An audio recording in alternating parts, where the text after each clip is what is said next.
I moved to Greer in 1974. My career here lasted 42 years. I served as a teacher and as a coach, a brief stint as an assistant principal, 8 years as principal at Greer Middle School, and 22 years principal at Greer High School. Retired in 2016 after a total of 45 years in public education service. When I moved here, there was like an elementary and then a middle school or a junior high and then a high school. Well, now they have a lot of charter schools and other different types of schools. The high school that has served Greer geographically has been located in 5 different buildings. It started off in a little small log cabin, then it went to over a cotton gin, and then it moved to a formal building, and then it was located at Davenport, and then it was located on North Main Street, and then our present location is out on Gap Creek Road. We came to Greer, and Greer was small, and the day I came, someone told us Dr. Hughes needed a nurse in his office. So I went up there the next day and applied, and so I worked right out across from the old library, from the library now. That was his office. In 1974, when I came to Greer, infractions focused on possibly chewing gum, being tardy to school, running in the hall, those kinds of issues. Being in the field of education, I have seen how schools have changed as far as the structure and the classrooms. Schools to me now, especially a high school, but middle schools too, look like colleges that I once knew and that I still see today. I just think the whole field of education has changed so since I have been here. Now, at 81 years of age, I've seen a lot since I have become an adult. But that's one of the main things that I find interesting as I drive around Greer is to see the different schools and to think how I started in, you know, the little schoolhouses where you had all the children all day long in one classroom, everybody reading from Dick and Jane. And now, when I go in, I see all the little, I call them babies, but the little 5- and 6-year-olds that are using their little social media, little instruments, their little, you know, the smartphones and the calculators and all of the little laptops and just everything. That just thrills me to see them, you know, to know how to do that at such a young age. Whereas when, like I say, when I started out, there was a pencil, and that's about all you saw in the hands of a child.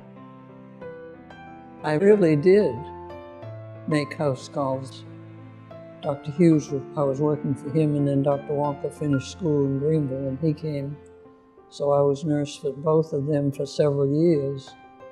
And when they had problems, or seemed like at church, anybody had a problem, they'd tell me, and I would go and visit people. I mean, I never let people pay me, never. We went all around Greer, delivering babies, and put the mothers on the kitchen table. He'd say, put her in the bed. I said, no, the bed's not clean. The table's clean. I got the tablecloth clean. And took all these things we carried with us and did that. He and I delivered a lot of babies. And then I got the job at the hospital. The hospital was built. And then they asked me to be head nurse. So of course, I took that job, which meant going to work in the morning, 7:15, to be there to meet the night shift. And I did that for many, many years. And loved it every bit. I think the fact that we grew up between Greenville and Spartanburg and that we split the county line created a unique identity for Greer people. We're not Greenville, we're not Spartanburg, we're Greer. And I think that kind of bond has built in this community here ever since its inception. And I think it's still alive and well today. What we do in Greer is we stand on the backs of all of those who came before us.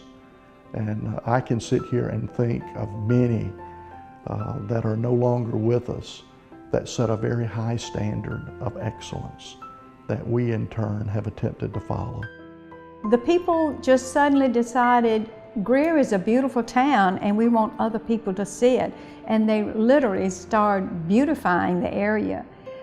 And it just seemed that everybody works together and pulls together. And I think that's helped Greer an awfully lot. And the businesses just seem to grow. We're just like the center of South Carolina almost, and I like that feeling. We have good local leadership in the city council, mayor. We have a very strong chamber. We have a number of dedicated businessmen here who've entered into a partnership to see that Greer flourishes into the 21st century. We have all of the pieces of the puzzle that can continue to contribute to growth and development and a better lifestyle for the citizens of our community. I think Greer has a very bright future, but it had a bright future in 1900 too, and it's had a bright future in 2000. So we continue to grow, we continue to progress. All of that's good. I just hope we can maintain a little of the small town flavor and all of the good attributes that you find in living in a small town and knowing a host of friends. I think you need good leadership, good teachers, good principals. And I'm encouraged by a lot of young people that I see who have education as their major. I'm very proud of the support that our communities have provided, the school system and others, that allow and encourage this type of progress to continue on and on. We still have many of the traditions that were established 50, 60, 70 years ago.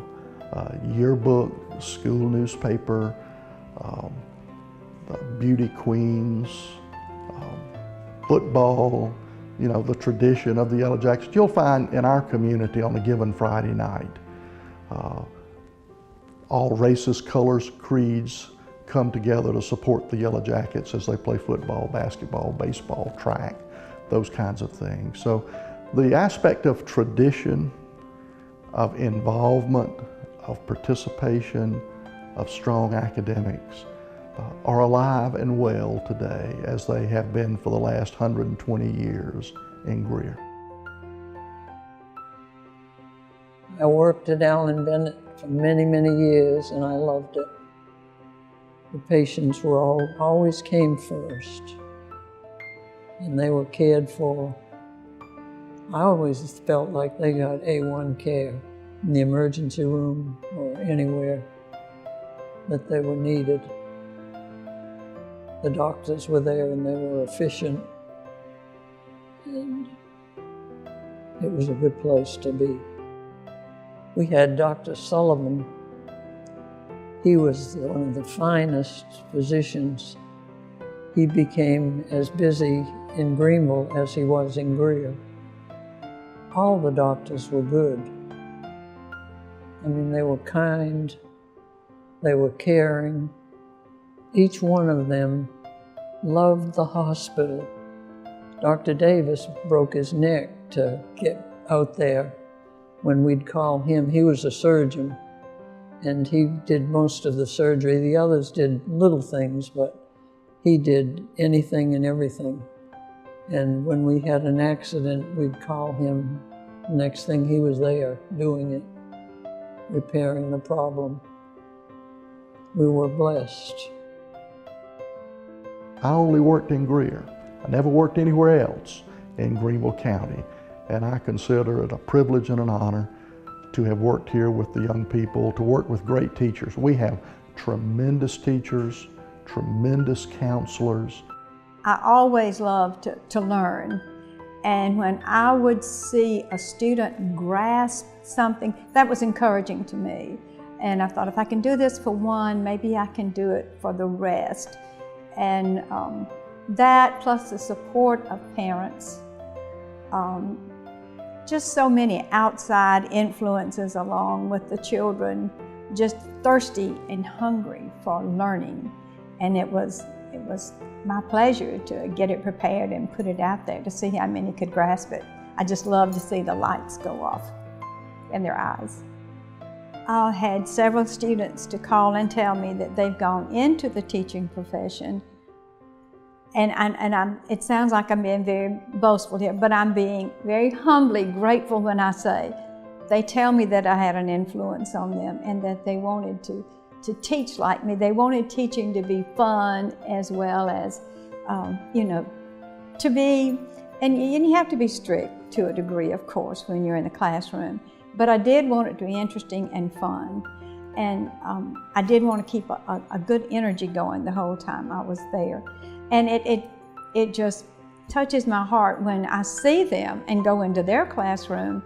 And there are a couple who are here that I have taught, and it just thrills me when they say, I wanted to become a teacher because I wanted to be like you. I kind of view Greer as a Mayberry type community when I first came. The principal, the guidance counselors, the teachers, the coaches, they knew you very well. They knew your parents. It wasn't uncommon in Greer for 4 or 5 or 6 generations of family to graduate from Greer area schools, Greer high schools. So it was a smaller community. Everybody knew each other. It was a small town feeling. You would get to know everybody. And as soon as I came, my husband and I joined the church. And I would see parents at school, at church, in the grocery store. And you just got that connection that just made it a hometown feeling. And I loved it. I walked to school, and the children would come by the house and get me in the morning. We'd walk together, and then we'd walk back home in the afternoon. And that was a good feeling. It was just a good hometown feeling where you were involved in so many things. When we moved here, I had a young daughter, less than 2 years old. I wanted her to grow up in a stable community. I wanted her to be involved in a church setting that was positive. I like small towns. I'm from a small town, and I like the people in Greer. I have developed many friendships over the years with my barber, with our ministers, with the members of our church. People are very gracious and kind and extend friendship freely in Greer.